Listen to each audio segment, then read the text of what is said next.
Hi, tribe. Welcome back. If you're new here, welcome. I am Ty, the Manifestation Goddess, and it is December 7th, 2025. And I was called to make this video because on this day, December 7th, 2024, my life has changed. And today, on December 7th, 2025, my life is changing again. So if you've been called here, I want you to know December 7th, your life is changing.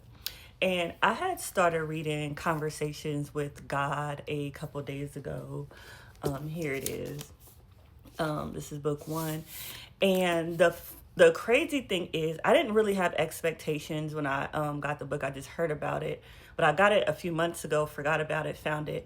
And I did not expect this book to be so related to manifestation.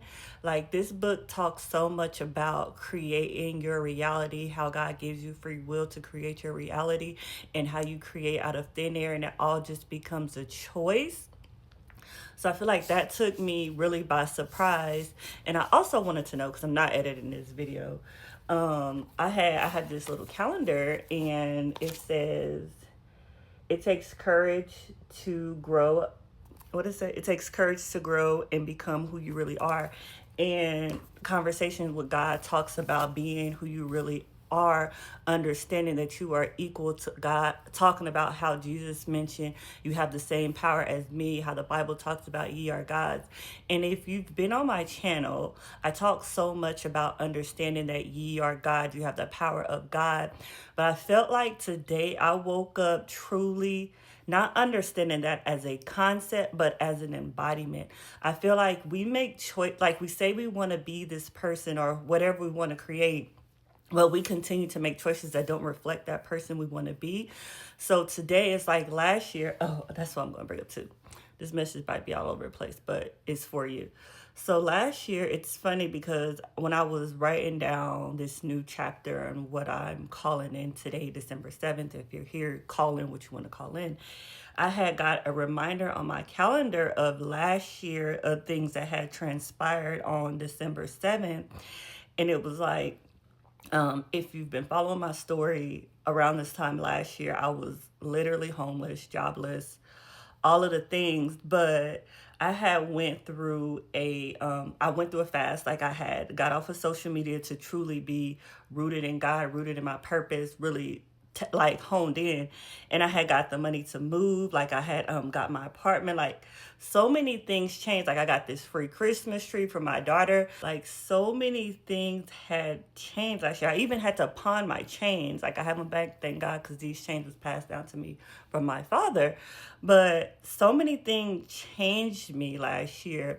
Like, where I am now a whole year ago, like being the most financially abundant I've ever been, in my beautiful dream apartment at the time. Like, now I'm moving into my next dream space. Um, just having the deep, deep, deep connection to God, having self respect, creating boundaries, really stepping into my purpose, on purpose, unapologetically, being authentically me. So it was like that transpired all of 2025.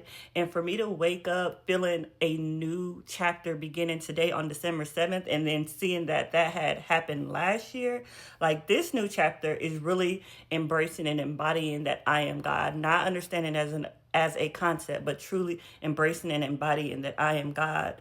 So to truly embrace this truth, even if you don't believe it, even if you don't believe it, just play with it. Play with the idea, because what do you have to lose? Play with the idea that ye are God. So just really stepping into the I amness of it all. And I was just so grateful for how God speaks to me. Like, God speaks to you in a medium that you'll understand. If you sit still and listen, God is speaking to you, whether it's dreams, movies, lyrics, license plates, numbers, words, scripture, meditation, whatever medium that you use, God is going to speak to you in that way. So for me, there was just so many confirmations and messages one, that I'm not using my free will to the maximum capacity. Like, that's something I'm calling in now, like using my free will to the maximum capacity, and understanding I truly have the ability to change my life in a moment. In a moment. Like, sometimes we call in certain things or we want certain things, but we're thinking about it in the future. I want you to know you have the power of God. You have the power of Jesus. So if Jesus could heal people in an instant, why do you feel like what you desire needs to be in the future? God put that desire on your heart. And that's another thing that this book's talked about. Like, God truly loves to experience creation through you. So God put that desire on your heart. So it is up to you to express that desire. That is something else that I've been working on, is, I guess, embracing my desires fully. So unapologetically embracing my desires. Sometimes I feel like for whatever reason we deny how we're feeling, or we deny what we want based on societal pressures, family, all of the things. But I have, just over the last few days, I said I have just truly embraced that what I desire wants me more. And me stepping into my true power as God, setting that intention, I don't feel the need to chase or do. Like, I take inspired actions when I, like, making this video. If I feel called to make a video, then I'm going to make the video. But I don't feel the need to deny what I want. I don't feel the need to chase what I want. I understand that I am God. I am the living flesh of God. God wanted to have this human experience through me. Like, that's one thing I love what the book talks about, how it mentions, because God is it all, like, it would be impossible for God to experience pain when God is everything. Like, he wouldn't know what pain is. So he created his most precious, beautiful creations, us, to have these experiences through.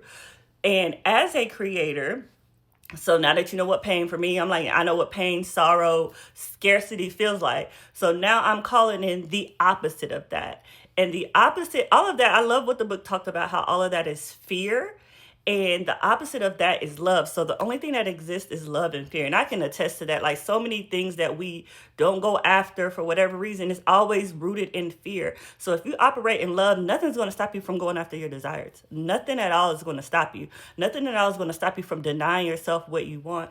And I feel like I have slowly but surely been embracing truly what it means to be love, to experience love, to unapologetically experience love, and do not deny myself of my own desires of my heart. Like, it doesn't even make sense. I feel like I said, I haven't been using my free will to the best or the full capacity.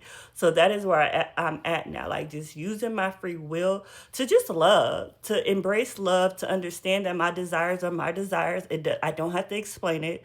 It doesn't have to make sense to anyone else. They're having their own human experience, but for whatever reason, their soul chose their experience and my soul chose mine.